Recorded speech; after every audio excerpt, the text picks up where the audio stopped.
Welcome to Kelly TV. It's another lockdown special, and surprise, surprise, Kelly fans, we have some more signing news for you. Yes, I know. It's a man that's 23 years old. He's about to celebrate his 24th birthday, actually. He's from Liverpool. He's played for Morecambe and Hamilton Academical. Please welcome, then, the Scouse man that is. It's Aaron McGowan. Hiya, boys. Have you okay, your end? Yeah, thanks for that, mate. I know it's the second time we've tried this interview today. Thankfully, all the tech glitches are gone. How are you? How are you settling in? Yeah, obviously settled in very well. The club have looked after me. I'm the only one in this hotel at the minute, so don't know what to do with myself. But yeah, that's a bit interesting. But no, it's been great. Came up yesterday, met the gaffer face to face, and met the lads, and it's been smooth sailing from there. Obviously, we would normally do this type of interview face to face in one of the lounges at Rugby Park, but clearly because of social distancing and the global pandemic that we've got, we have to do it via Zoom and video link and things like that. Has that affected, like, how long has this deal been in the pipeline, and did it take a lot longer to go over the line because of the issues that we've got globally at the moment?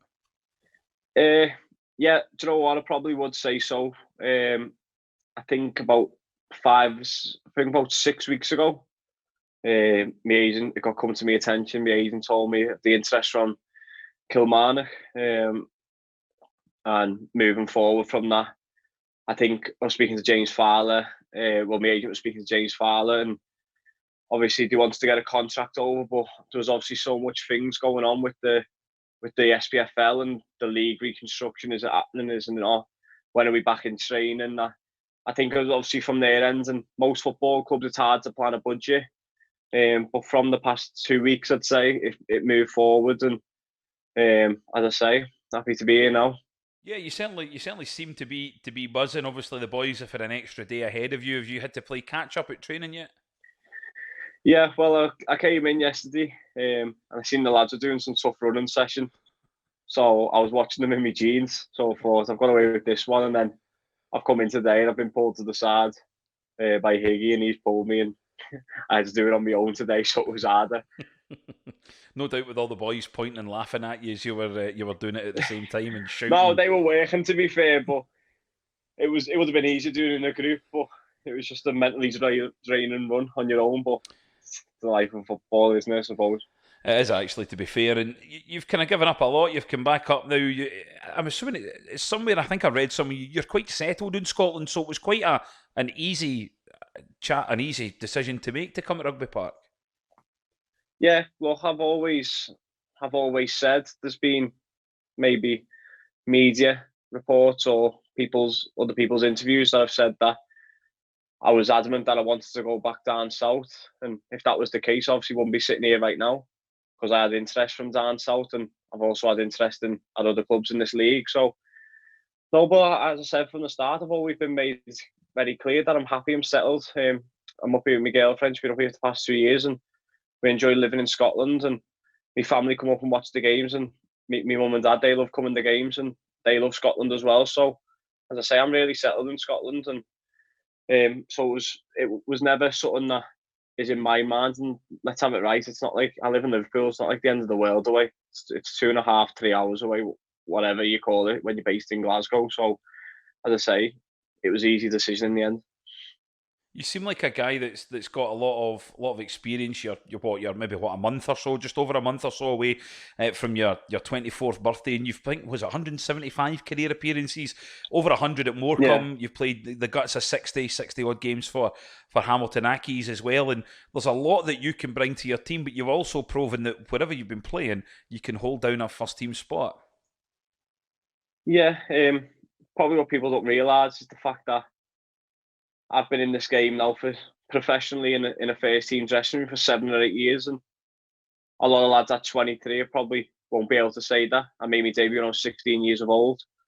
Um, Being the youngest player, still hold the record for that at my first club I started off at.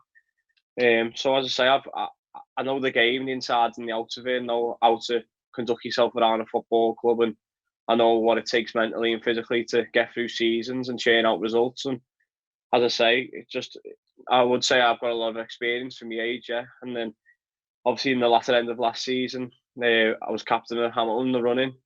So obviously, from the old manager's point of view, I don't think you get that sort of responsibility if he doesn't feel like you're fitting. So as I say, yeah, probably you could say that I am experienced. Yeah. What sort of qualities then can we expect? Clearly, leadership is one to be 22, 23, and be captain for even just the short time you were at Hamilton. Still says a lot Hmm. about you as a player and as a guy as well, doesn't it? Yeah, I'd like to say so. It's funny that you touch on that because when the gaffer rang me, I said to him, "Look, I feel like I can bring a certain character at your football club and a side that I think you're missing." And it's probably not something that gets said to him often. So as I say, when I come up and signed it, James was speaking to me about that. He was saying he loved the way I spoke to him and he loved my vision as well. And they were laughing about the fact that I put him on the back foot as well, basically. Um, so as I say, I just feel like it's a good fit, and hopefully it'll be a successful transfer for both parties. Don't worry, his Fowler's career went on and on at Kilmarnock. He was put on the back foot many a time by a forward player, so don't worry, you're not the first one for that. Sorry, Fowl. You're kind of getting to know the guys now as well, and it kind of seems though we'll touch on the guys that you've met, but also what I seem to like about you quite early doors, and we were speaking off camera beforehand, is you've got this kind of assuredness about you, maybe a bit of a wido, if I can use that term, but in a good way. Define wide, though. I don't know what that means. Just I'm not from here. a bit kind of cocksure of yourself, if that makes sense. But but Yeah, as long you carry it well, and you do it in a really tactful way. Like you're a good wido, not a bad wido. yeah, that's at least you changed it there at the end. No, but look, I am confident in my ability, and as I say, I'm confident in what I can bring to this football club. And I believe if you're going to be a successful footballer, you've got to be confident somewhere down the line. Mm-hmm. But as I say, going back to I know how to carry myself in the change room. I probably honestly would say one lad has never come across and said he's a bad lad. I'm not that sort of person. I always stay within my means. I know where I'm at. I'm humble, but there's nothing wrong with wanting to be a winner, and that's what I am at the end of the day. So, but also I do know what I can bring to this football club at the end of the day, and I think I'm excited for people to see what I'm capable of. I think at the end of the day, when you're saying you call yourself a winner, no matter what level of football you play at, whether it's at amateur, semi-pro, junior, as we call it in Scotland as well, or even professional, you want to win. You go out to play every game. You don't go out to lose. You don't go out to draw. You go out to try and do your best and to try and win. And that's certainly the kind of the vibes that you're giving off, that you want to try and win games at all costs, mate. Yeah, of course. Like at the end of the day, over the past few weeks or say since I've been in Scotland, you get asked in interviews and you're like, "What's your targets for the season?" I'm sure that might have been one of your questions adding on. So I'm doing my work for you now. No, but at the end of the day, I think Thank that goodness I'm a better defender than you then. I'm joking. time will tell. Time will tell. No, but as I say, I think that regarding targets, not I just can't physically, mentally get my head around the fact that if you don't want to win football games on a Saturday or a Tuesday, that just doesn't sit right with me. Or if you go out and you go, no matter who you play, or I'll take a draw today, or I've heard shouts over me careers, or I'll take getting beat 1-0 today. I just don't get that frame of mind, and I want to win every football game that I can, and that's what hopefully the sort of, as such on here, the character I can bring to this football club that'll help the lads around me as well, because obviously I'm going to get help from the other players in the top quality side and the attributes that other players this football club have got. But the one thing I definitely know I will 100% bring is the fact that I want to win every game that I participate in, or even if I'm not playing, the football club participating. That takes one quite nicely to my next question. What are your targets? I'm joking. um, talking about the players that we've got. You've been very complimentary of our players, and we have got some fantastic top drawer football players at our football club. You'll have met obviously Alan Power today, a guy probably who you're going to, if you can sustain your place in the first team, which I would assume you will based on previous form, is a man, Chris Burke, who is a bit of a veteran now, I think 36 or something, but he's fit as probably fit Still as fit anybody. though. Aye, he's Seen him. fit as I'm in his anyone in the group. league. He's fit. Yeah, he's fit. Now, as I say, that was when you're looking at, obviously when you're a footballer and you've got options on the table. I weigh up my options, and I believe that at Kilmarnock there's a certain squad that I think at this current in time anyway. Obviously, I don't know what's going to happen regarding new signings. We're just talking about because obviously I'm the first signing. I looked at the squad and you see the quality that's running right throughout the team, and I believe even the lad that was on loan last year, the lad at St. Mirren, Cal Waters, and that, and I played against him, and I know he's a very good player, and that's even someone that wasn't even here last season. So you look through the team, it's enriched with good quality, top quality players, and obviously the better quality of players that you play with, I believe that'll always bring up the more out of you. So as I say, when I was weighing up my options, that was something that I took into consideration. Probably last year, obviously I'm only talking from the outside, but I believe that Kilmarnock should be finishing higher in the table than they finished last season. I know under Steve Clarke they finished third in my first year up here, and I believe who's to say that's not a target for this football club. Of course it is. It's proven as it's doable. So I'm just trying to be a part of that journey and get back to that position, because it's not like we're talking 10 years back. It was literally 1 year ago. So I believe that I can help and try and get the football club to the heights that it did a year ago. That's certainly something I'm sure everyone connected to the club, fans especially, would love to see. Is that last game against Rangers, the last game of the season, the place was, Rugby Park was absolutely rocking, and it was just a phenomenal day. And obviously last season, as you quite rightly allude to, they didn't quite go the way it was planned for us, and finishing 8th, we would all argue as well that that's below par for us. And so we're looking forward to you coming in, and the guys that you're going to be playing again or playing with. There's some really good players in there, but even at 23, you've got a lot of experiences we've just been talking about there. But then you look at the players that you'll be stood beside. Along that back line, you've got Kurt Broadfoot and Stuart Finlay, both very well seasoned pros. Stuart's still very young as well, only a couple of years older than you, playing for Scotland. Both international players at the end of the day. So they haven't played at that level for no reason.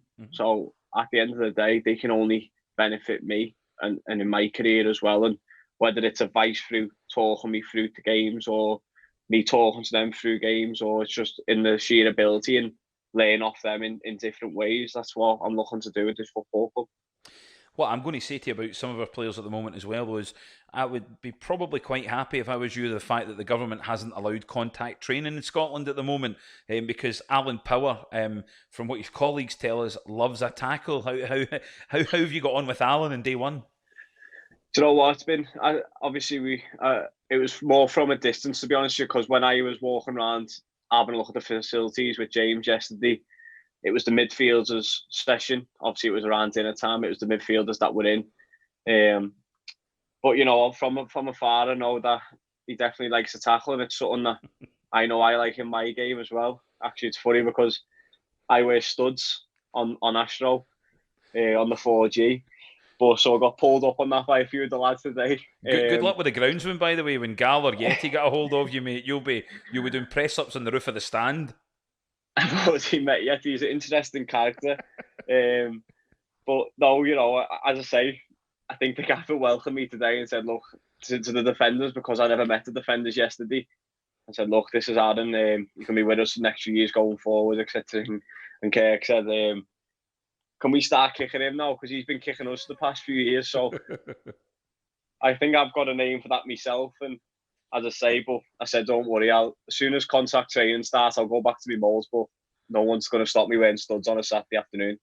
Who was it that piped up then? If they were saying it collectively, who started it? It wouldn't have been Brophy, was it? Because I know that you know Brophy, but I'm assuming he would have said something to you. But out of the defenders, who piped up with that one first?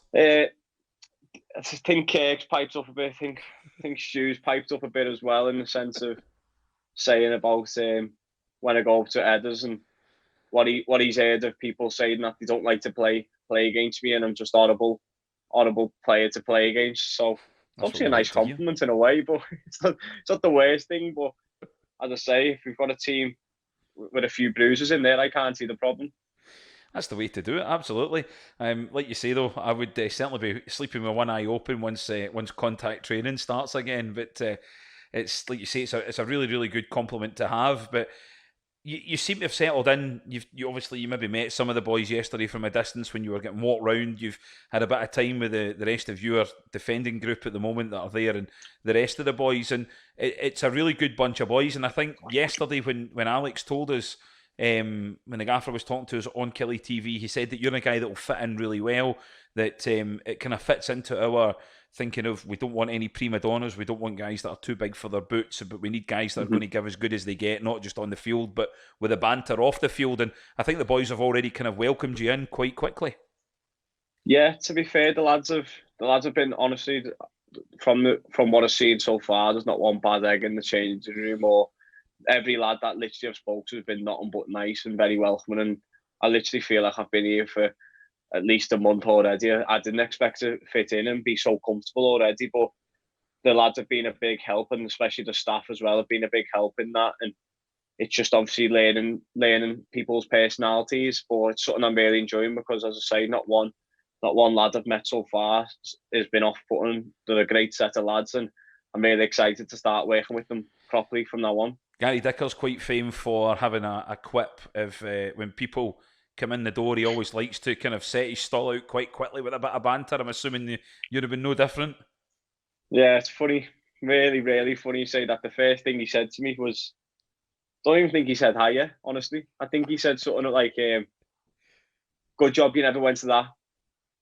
And then a few swear words, and it was another club. I'm obviously not going to speak about it, but it was another club option that I had, and he said, good job you never went there, sort of thing. So that was before he said hiya, so that was nice. And then obviously I seen on Twitter he put about the cheeky new signing thing, and I was laughing to myself, obviously, when you're sitting there and it's about you. But yeah, he seems a bit of a wind-up, so I'm looking forward to getting to know his character as well. He seems a top lad, to be fair. Our dressing room is full of guys that like a wind-up. So you've already not had your full initiation, but the boys have already set the stall out quite quickly. Yeah, 100%. 100%. There's a few hard-up merchants in there. There's a few lads that you can see because obviously you pick up on how they speak to each other so far as well, and everybody gets on great, to be fair. And I think that's in store from the manager, obviously. So I think the manager's obviously the manager's a lovely fella, and obviously I think he's got a bit of banter about him as well. So it seems like we're in a really good place at the minute. Yeah, it's kind of a place that's relaxed when it needs to be. The banter's there when it needs to be, but yeah, the boys know, including yourself, when to switch on when required. And maybe if things are a little bit tough, then the banter, you still need that banter because that's what helps give you your light relief. Yeah. But, I think we've got a good dressing room if they know what to do at the right time. Yeah, of course. That's what you've got to. Football's all about balance, and you can't be on a bad run of form if that ever comes and start joking about the training ground, the whole. There is times when something's more serious, or if you're on a good run, everyone's just relaxed and happy and enjoying themselves. So football's all about balance. So I'm sure over the course of the season with the lads that we've got there, as you said, the gaffer touched on it yesterday on his interview about the prima donnas, and obviously I haven't seen an example of that, and even from the outside. And my good friends, Stephen Hensley was here last year, and he got on very well with every lad in the change room. So I'm sure I'll have no problem. I want to move on and talk about Eamon Brophy, a guy that you know, a guy that has a nickname like yourself. We call him Eamon the Wolf Brophy. That's how we announce it. That's how everyone likes it and referred to. He even refers to himself now as the Wolf, which he gets absolutely caned for and slaughtered for, and quite rightly so. You don't ever refer to yourself as your own nickname, but Eamon's a bit special, so we might let him off with that, and I don't mean special in a good way. But you've got a bit of a nickname, don't you? Is it the Rhino? Is that what you call yourself? Explain your actions, young man. I don't call myself the Rhino. You put a rhino emoji on your tweet yesterday. It's a nickname that stuck. Let's go with that. How did it's a nickname I don't mind. Nickname I definitely don't mind. But yeah, it's stuck with me since the start of my career, really. Do you want me to explain it? Yes, please. You can't. And before we start, I definitely won't be getting a tattoo of a rhino like Eamon's got. That'll definitely not be on my agenda. If we do not see a rhino on your back, we'll not be happy. No, it's not happening, mate. No chance. No, but when I came through at my first club, and I think I'm quite known for not being the nicest player to play against. And if there's one or two men there, people say I charge through and run through people like a rhino, move them out the way. obviously, I think I'm quite powerful, so I think it's generally just stuck. And then in training sessions, people at Hamilton have said it as well. At the start of my time at Hamilton, that it literally stuck straight away. And yeah, so obviously it's not the worst thing to have, but it's just funny. Do you know what I mean? It's a good laugh. You've got to have a bit of banter. You've got to have those Yeah, of times where you course. don't take yourself too seriously. If you did, then you would just be too rigid, really, wouldn't you? Yeah, you can't go through life.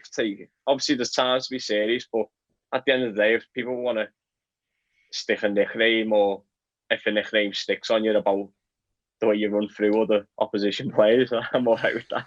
I'm quite Not the sure the worst in boys the world, is it? the boys will be fine now that you're not playing against them. That's the thing. They'll happily encourage the Rhino. Everyone might Yeah, even I enhance think their inner Rhino. yeah, I think that's the difference. I think a few lads obviously touching on the defenders this morning were saying that the more happy than on the receiving end of it, because I can be probably a bit nasty when I want to be. So, but as long as it's done the good way, because as I say, I've played a lot of games. I've never had the red card, so touch wood. Hopefully that sticks. I think one of the other things with these type of interviews, we like to kind of be quite laid back and relaxed, a bit like the dressing room. To be fair, I want to try and get to know you. I would like the Kelly fans to try Okay, to get you know a little bit better. So if you don't mind, we'll maybe do a couple of quick fire questions if that's all right. that's fine with me. Let's go. Right, okay. First of all, then, what's your favourite food? Steak, How do you like it done? medium rare. Medium rare, a little bit of running out of that. That's not too bad. What's your favourite drink? And this is something I want to come back to, talking about Chris Burke a little bit later. But what's your favourite drink? Um, Alcoholic or non? Either or, you can tell us whatever your favourite non and alcoholic drink is. Well, I don't drink during the season, so it wouldn't make sense for me to say my favourite alcoholic drink, would it? Non-alcoholic drink. My favourite I want to drink most, because I drink most water, but it's not my favourite. What's your favourite then? Um, do you know what? I like a good iron brew, but sugar. Like I like an iron brew. Do like an iron brew. Wow. It's one. Do you know what? It's one of them things that when I come up here, I didn't. I didn't know some foods up here like Empire biscuits. I'm sure is a thing, isn't it? And potato scones, but I knew of iron brew, and that's what I used to drink in England a bit as well. So can't have too much of it, like. But as I say, it's probably my favourite drink. Well, you can give Iron Brew Extra a try. It's got all the taste and no sugar. They paid me to say that. Yeah, Couple of things I want to say on that there as well is our new principal sponsor, front of shirt sponsor this year, Brownings the Bakers.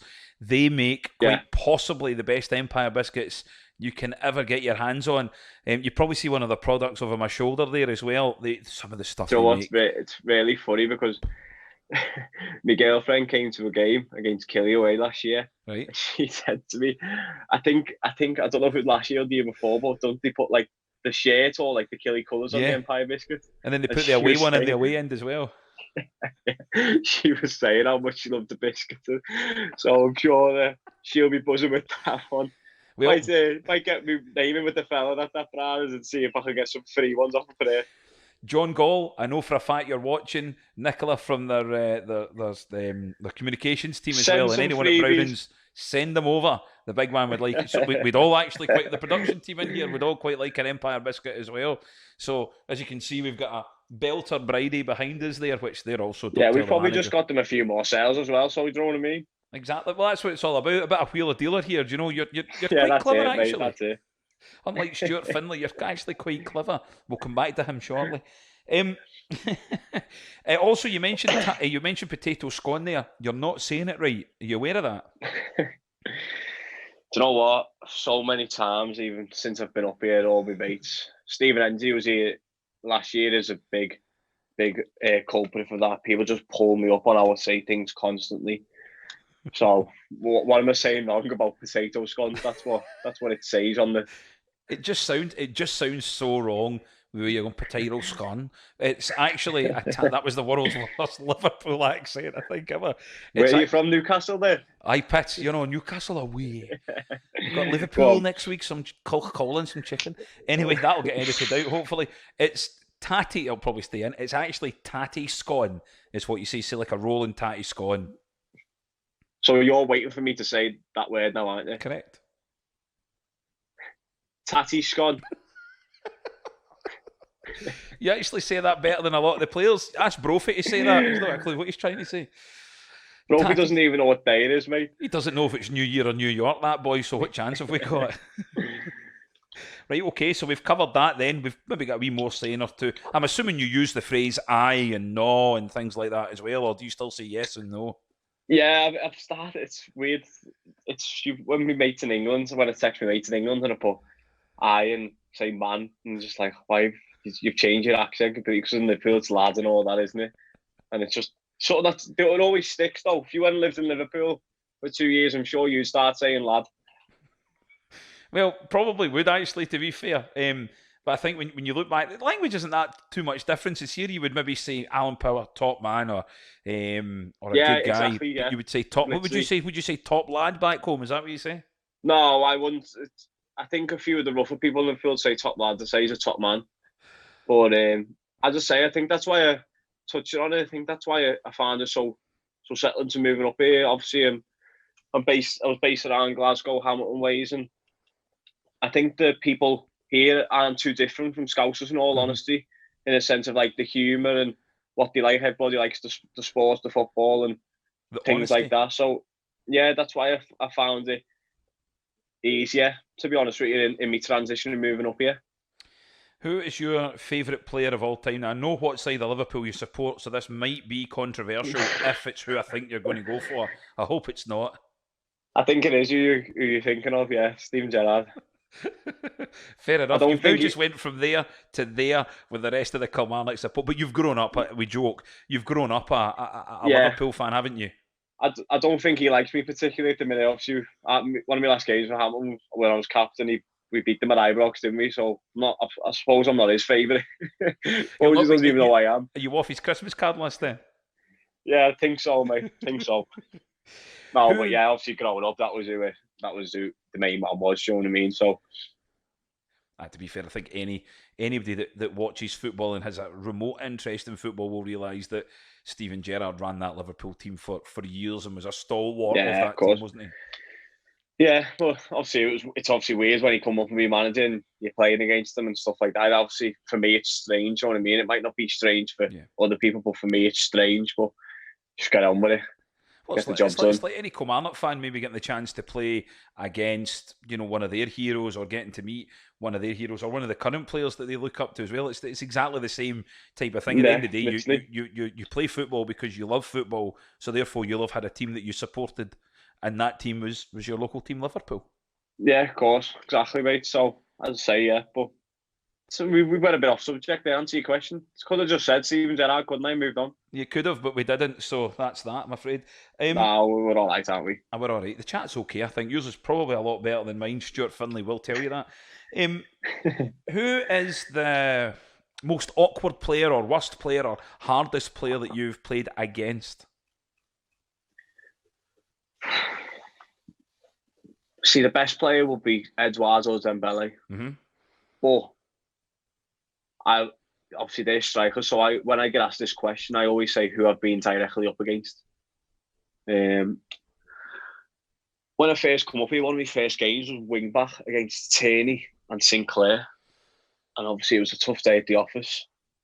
I done actually well in the game, but you had to put them two are really. But I'd say Tierney, me and him, I'm sure he wouldn't say some nice words about me. We've never really got on the pitch, and he's called me a few bad names in his time.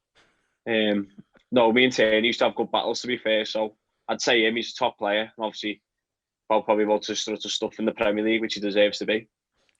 Next question then is obviously who's the best player that you've played with, or even maybe the most memorable player you've played with? Because well, you've got a wealth of experience. You've only really played for what two or three professional clubs before this. Yeah, that's on. I say you always get asked questions like this, don't you? On this one, I'd say I prefer to go down the route of, I was talking about the Tierney one there, who you're directly up against, and I prefer to go down the route of who I've got on with, say, the most, or whose game has complemented mine really well. And it's a young lad at Wigan called Callum Lang. He's a top lad, and I think the season he was on loan at us, he I set up 60% of his goals, I think, when we worked it out and we used to travel in together. So I don't really want to be disrespectful to him by saying best players, but I say the best relationship on the pitch and knowing my game has been Callum Lang, so I'd say him. Well, yeah, we'll fill that then under probably the most memorable player that you've played alongside then, or someone Yeah, that's stuck exactly. out That's the what I'm most. saying to you. Yeah, of course. Right, next then, what's your favourite TV show? This is the one thing I have. I do watch a lot of series with my missus. Money Heist or Queen of the South. Money Heist, though, probably. Excellent. Are you a Netflix or an Amazon Prime man? Netflix, but I do prefer the BBC dramas and the ITV documentaries. Any particular BBC documentaries or dramas you want to mention? The Bodyguard, Good Line of choice. Duty. Oh, And do you know what was really good? The Scottish one, The Nest. Watch that. Oh, Straight now we're away. The sucking Nest diesel. was really good. Excellent. Martin Compston, he's superb, isn't he? Yeah, he's top. He's a Celtic fan though, but we'll not hold that against him. No, we can let him off. Only because he's a really good actor. Brookside or Coronation Street? Oh, it's not really. Is it fair to ask a Scouse that question? Yeah, it's not really. It's Liverpool or Manchester, really, there is what I'm asking you. So Corrie or Brookside? Obviously Brookside, but it's funny because Brookside's actually not that big in Liverpool, you wouldn't believe. No, you're right. I've been to Liverpool a few times, and I've actually found Brookside close. It's out at West Derby. It's quite near a big Tesco, and you go out and it's off to the left. And I've been in there, and I went in, and this woman came out of what was Jimmy Corkill's house and went, "Can I help you, son?" And I said, "I'm just looking. I was a big fan of Brookside. Here, I'll make you a cup of tea." And she made me a cup of tea, which was quite nice. But she was telling me that it's not that big in Liverpool. No, it's not. Do you know what? Honestly, I just want to gauge off knowing people. I don't think that them sort of shows are big in Liverpool. What they called soaps. Yeah. So I don't really watch soaps. It's not something I'm really interested in, but sitting more series. Right, next one then. What is your favourite type of music? Oh, hang on a minute. We appear to... Oh, there he's Sorry, back. pal, I'm here. What did you do there? Low battery. Oh, spending too much time watching Netflix on your mobile. That's it, because obviously I'm in the hotel, so I've just been on my phone all day trying to sort accommodation as well. It's a nightmare. Have you? I take it you go and sit down in the restaurant and just kid on that someone's going to bring you your dinner at night? That's what I literally do. There's a microwave in the restaurant, and go and sort my stuff, and I'm sitting there just on my own. Who said football was glamorous? Yeah, just hoping that someone cleans the window so I can even talk to them. But that's why I'm just trying to get it sorted. And obviously, I don't want to be on the bed on the club. The club have been really nice and actually opening up this hotel for me in a sense, and they've been really good in that side of it. But obviously, I'm just waiting for maybe some more new signings to come in. Who knows? Let's see what the future holds. Do remember you have to stay 2 metres apart from them, though. Yeah, well, we can talk down the corridor, can't we? You could probably be as loud as you want, and no one is going to complain, so you'll be fine. Yeah, that's the thing as well. No one's here, so. Exactly, you'll be on your own making as much noise. Did you ask me a question to that? What was the question? The original question to that was, what was your favourite type of music? And yet we got on to talking about microwaves in the Park Hotel. I literally really don't have a clue how we got onto that. Favourite type of music? I like all music. I like old school music more than probably anything I like. I like old school 80s pop. I like Irish music. I like hip hop, rap. I don't like rock. That's the one thing I don't really like. So you're a bit of a singer then? No, absolutely dreadful. No. So you will be the next candidate then for our feature that we do called Carpool Karaoke. You might have heard of that, where we go round about in the Killy Monster truck. Carpool Karaoke. So I've heard, so I'll give it a go. I'm a good sport, but I can't imagine whoever views it will be super pleased with me singing. That's all right. There'll be a few Kelly fans out there will be delighted the fact that you're going to give it a go. Stephen O'Donnell, incidentally, was the last person to have a go, so quite fitting actually that his replacement comes on and blows it out of the water. Got big boots to fill in all departments, haven't I? Absolutely, mate. Never mind how you're going to play in a Saturday. We want to know how good your singing is. Oh yeah. Not even talking football here, are we? No, we're not. It's just. Do you know what it is though? The fans will be loving the fact that it's just good to get to know what makes a new signing tick. We just want to get to know you. And Yeah, I prefer to talk like that though. I just think when you could come on here and say the same stuff that you say after the game, and it's like we speak a language. Do you yeah, know what I mean? If that makes sense, and like rather just be yourself. And I think it's easier when you communicate like this, and just shows a side that hopefully people like you for as a person. well, that's what people want. They want. They're going to see you play. They will see you play. Hopefully every week, and I really hope that you do get yourself an established place in the Mhm. team, because the gaffer will have told you just now that every place is more or less up for grabs. So, but that's a good thing in training, isn't it? That the fact that nobody's guaranteed their starting place yet. Yeah, 100%. And as I say, it's going back to the amount of quality that's running through the team at the minute, and obviously there's going to be more signings to come in, I believe. So as I say, it's there's just because you've come in doesn't mean you're going to start, or you know what I'm trying to get at in that sense. Do you know what I mean? And Hmm. obviously there's top players in the defence, and there's a player at the club who's a very good player in my position. And it's just one of them where it's the fact of you've got to show what you're capable of if you want to be in the starting 11 the first game of the season, because that's every lad's aim in pre-season, to be in the starting 11 for the first game. How then is everyone going to adapt to the fact that when football comes back, there is absolutely no doubt in my mind that it will still be behind closed doors? That is how we seem to be adapting right now. We're talking about not being too journalistic, but I think this is something that people want to hear. We've asked it to the gaffer yesterday. He thinks that Yeah, after a game or so, you guys will get used to it. Well, what's the chat amongst everyone else? I mean, you'll talk to so many other people. You've alluded that obviously you're good friends with Stephen Hendry, who has left yeah, the club in I've the got a lot summer of there, friends and in football as well. Yeah, of course. what's the kind of Um, what's the wider thought, not just in our dressing room, but from players across the country? I think it's a from a player's position. Sometimes you don't understand it because obviously I think even the skipper put a tweet up yesterday, and you see so many people close together lining up for a retail shop. Hmm. So it's like, why couldn't you? In my honest opinion, I prefer it if they staged it over like 25% capacity, 50% capacity of stadiums, because at a club like Kilmarnock with the amount uh, of empty seats, if you get what I mean, in the sense of the capacity of the stadium, Yeah. obviously that could mean 5,000 people at Kilmarnock games. Do you know what I mean?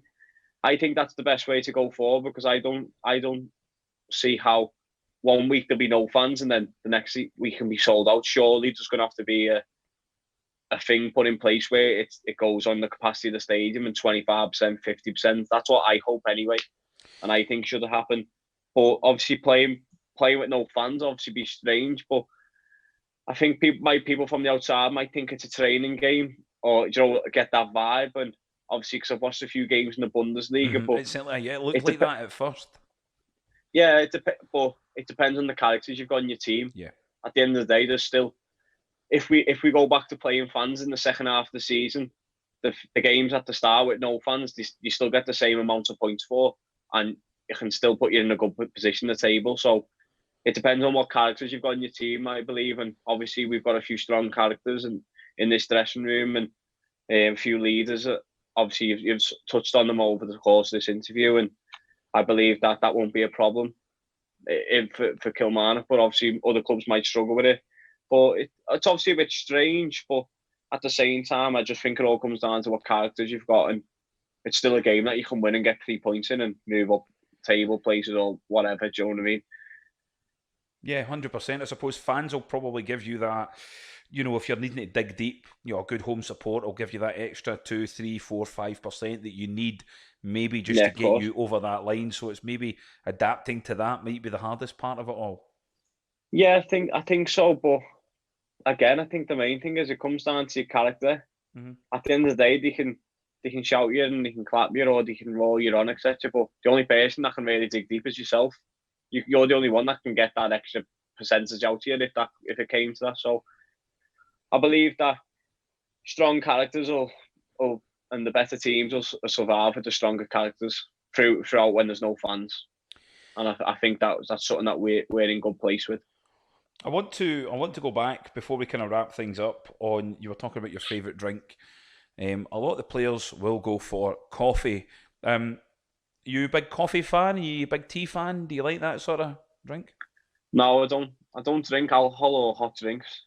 So Right, okay, well that to leads me make in quite make nicely because the make it that man, make it that what you will. you're a weirdo. Everyone loves a good coffee, apart from clearly Aaron McGowan. No, to be fair, what since I've been with my girlfriend in lockdown, she makes good iced coffee. So I've had a few of them.